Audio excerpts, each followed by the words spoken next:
Monica, let me pick up on your polling first of all, because what's really obvious and what's really key is that it isn't about these politicians or these politics. It's about all politics in the way that you think it's not working.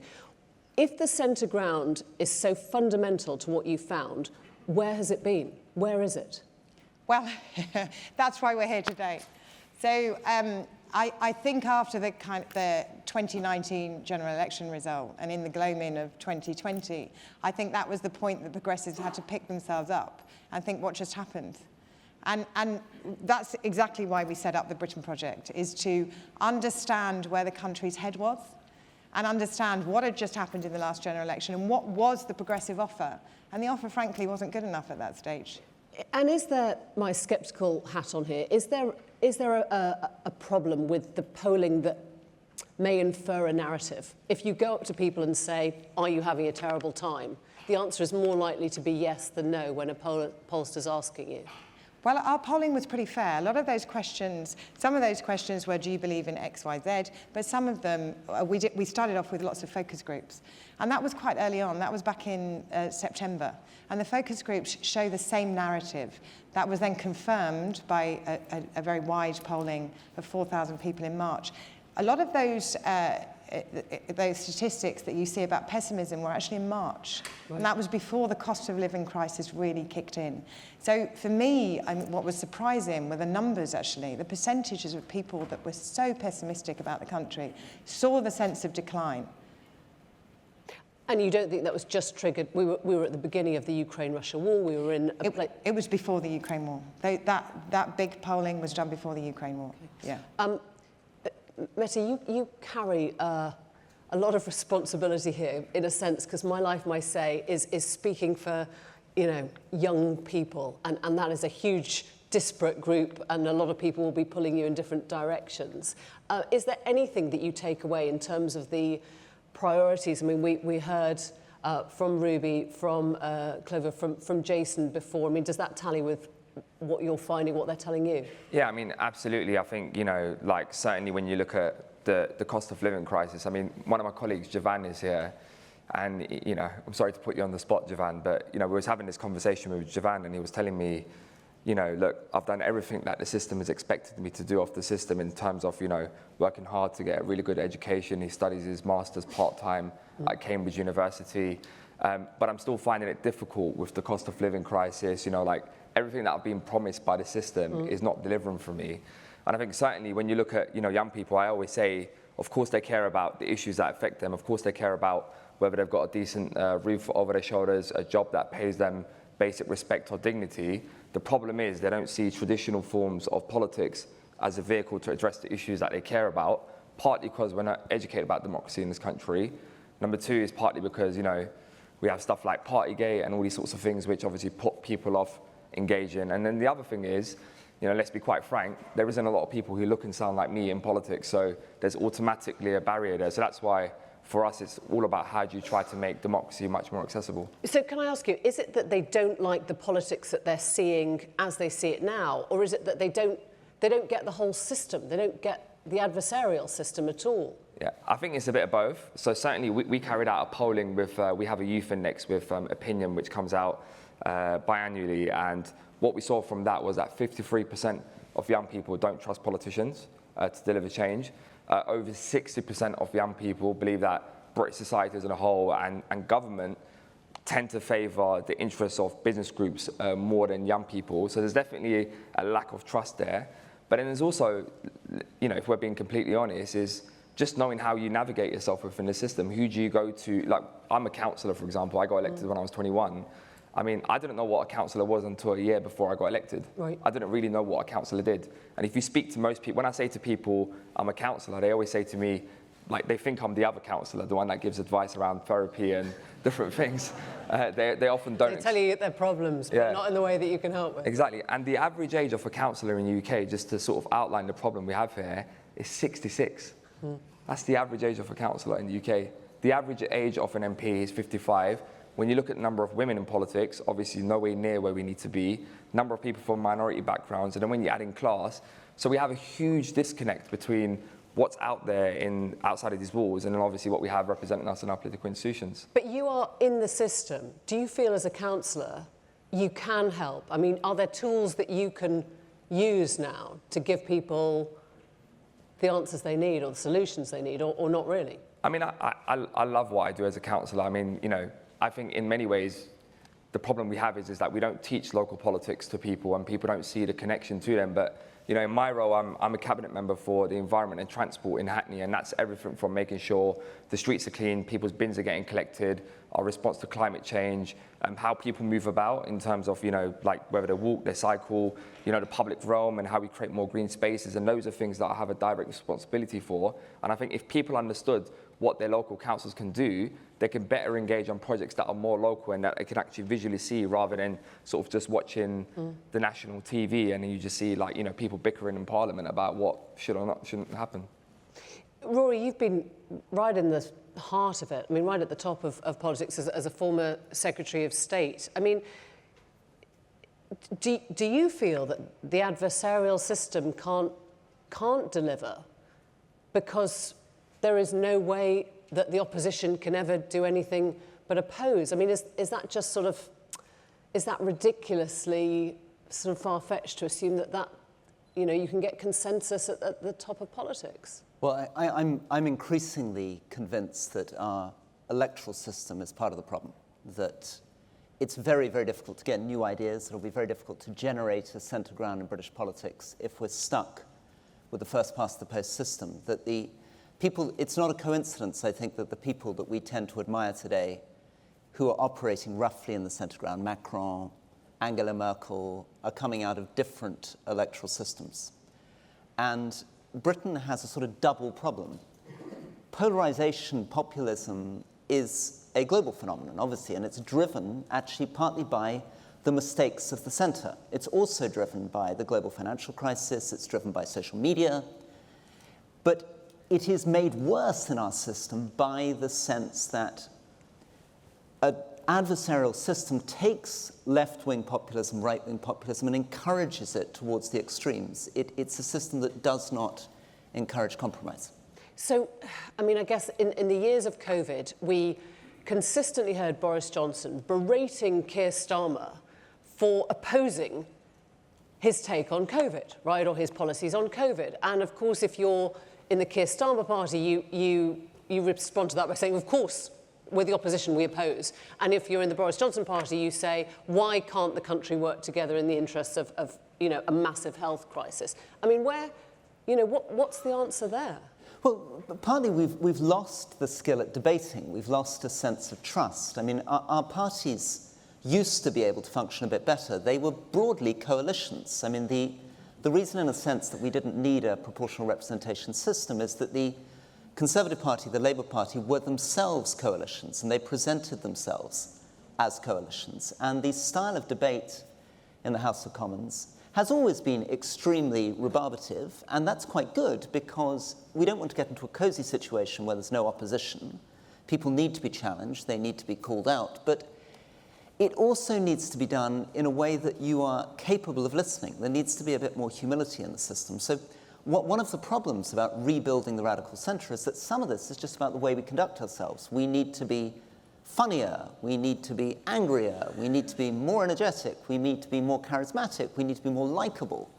We can't win this by a series of technocratic programs generated out of a think tank. We, the centre, or we politicians, or we in public life? Because, I mean, we've had a lot of charisma and maybe quite a lot of humour in the last 18 months, and I'm not sure that's delivered the kind of change that people are looking for. Obviously, on its own, it's not enough, but you're not going to be able to beat charisma and humour by being boring.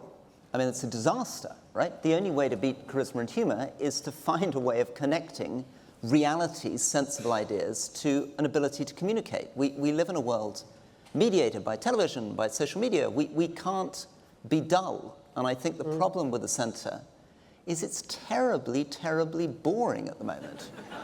I mean, that is actually fascinating, Monica. Is the problem that we associate everything moderate. You said you can be radical without being extreme.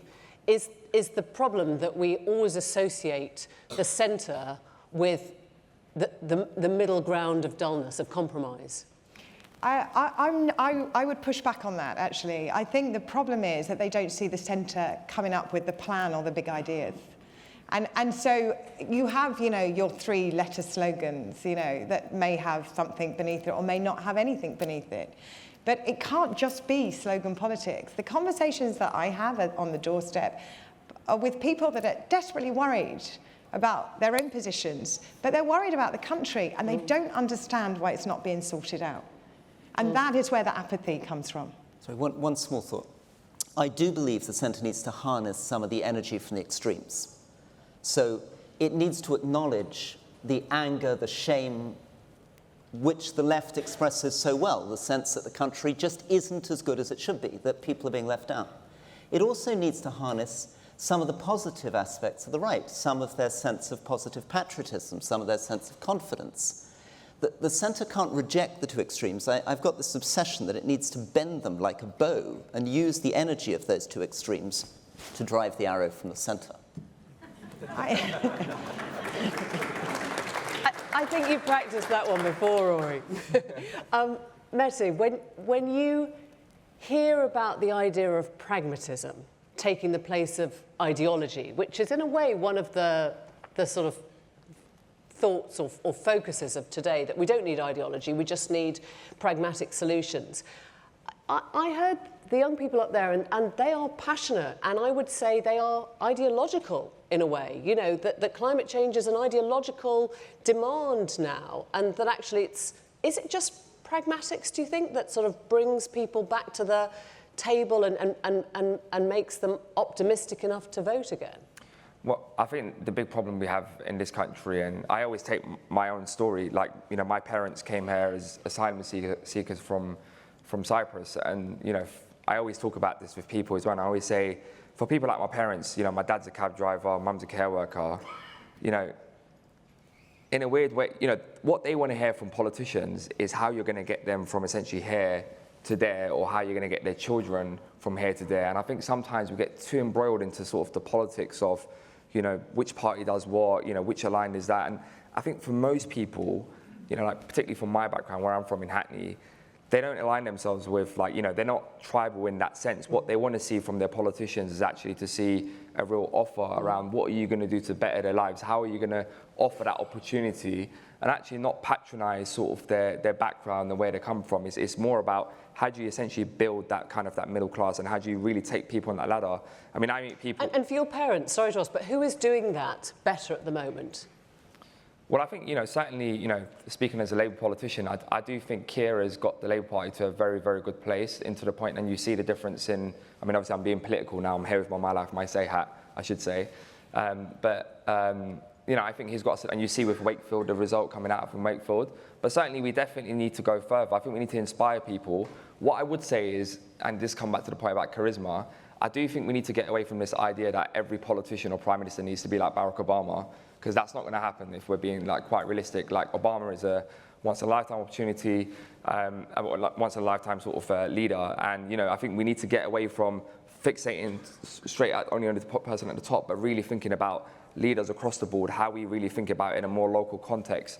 I think that's how we're going to inspire people. Otherwise, you know, if you're looking for one person that's going to change the course of the country, I think it's just not realistic. Monica, you said something really interesting about the sort of traditional parties and how they're not attracting, you know, whatever the class was that would go for Labour, or the class was that would go for the Conservatives. I wonder if they've caught up with the fact that you've got more people thinking much more freely, like Mete's parents, like Mete and others, who are just saying, what does it do for me? I don't feel tribal. You know, does Labour understand that, for example, when it comes to, I don't know, position with the unions or with strikes, or do you think that the pull of the solid left, as you might call it, is very strong still?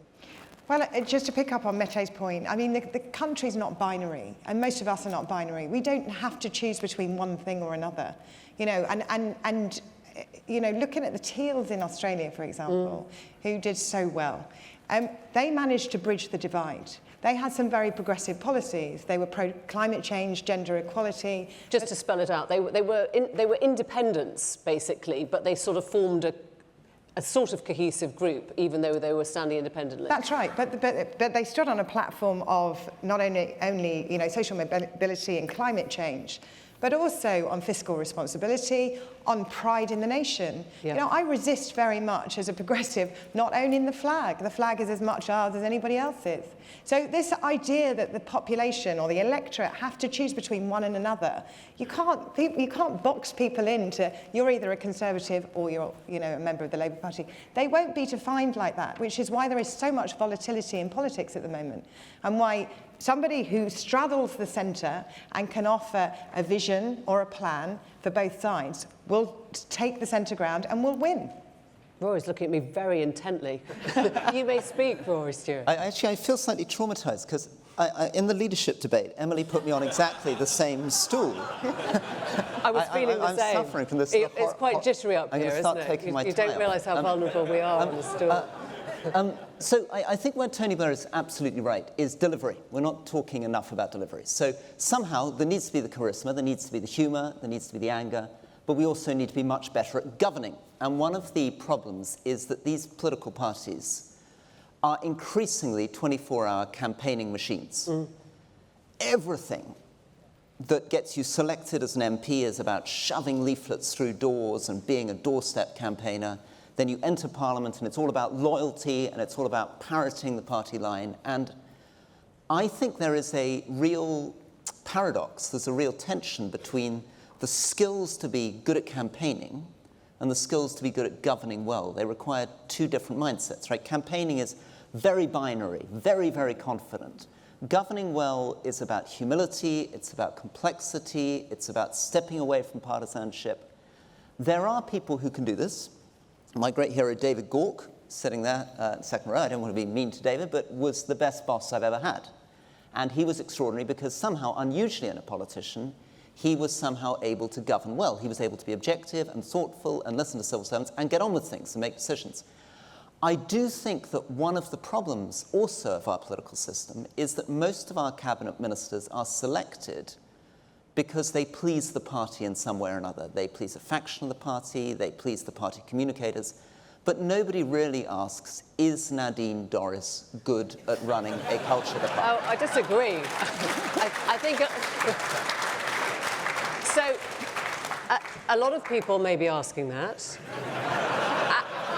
And the answer comes back that those people aren't choosing those roles, which, sorry to point out the flaw, but, you know, this is, I guess, what 97 shows. If you're not winning, you don't get to make those decisions. So the campaigning has to be good enough to get you in the place 100%. Where you are doing that. 100%. Right. So one of the odd things about somebody like Gordon Brown, for example, or Angela Merkel, is they were somehow able to be very successful frontline politicians, but they were also deeply, deeply serious about policy. They agonized, they stared at documents, they worried. And I think somehow we have to create space in our political system for more warriors. And we tend to be, this is a problem in British culture, that we tend to think those people are a bit grim and boring. I'm a great fan of Theresa May's, for example. And I think that we need to find a way of not lurching from sort of charisma to boring. We need to somehow find our way to find people who are actually attractive, good-humoured, communicate, but actually really care about the details of doing things. Action, action, action. What would you like to see, Mete? What would my say like to see from the left now in terms of actual policies? I mean, when you look out at the landscape of the Keir Starmer Labour Party, are you thinking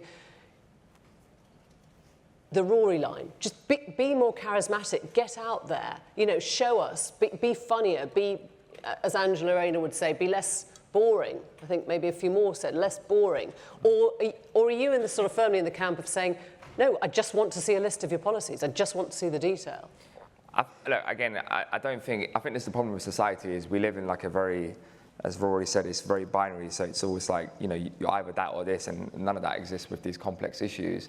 I think what we want to see is My Life, My Say, and obviously we're non-partisan, so we're not affiliated to any political party, but partly the reason why we're engaging with this platform today is because we want young people to have a voice at the heart of decision making, and we will engage with any platform that really centres young people's voice as part of that. I think what's more interesting is rather than having a group of people, you know, at a very top sort of tier of politics, sort of formulating policies as an offer for people, what's more interesting is actually the Future of Britain conference.